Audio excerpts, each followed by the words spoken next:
होते कुलाड़े खां तां इंज लगदे कोई कीमती शै घट गई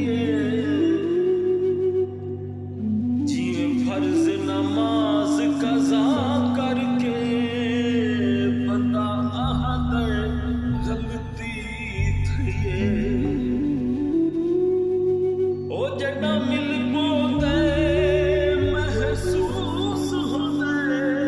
कुछ जिंदगी वत गई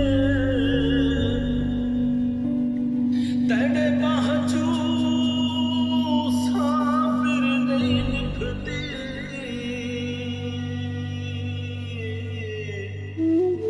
तेरी लोड़ हमेशा रही वल आ तू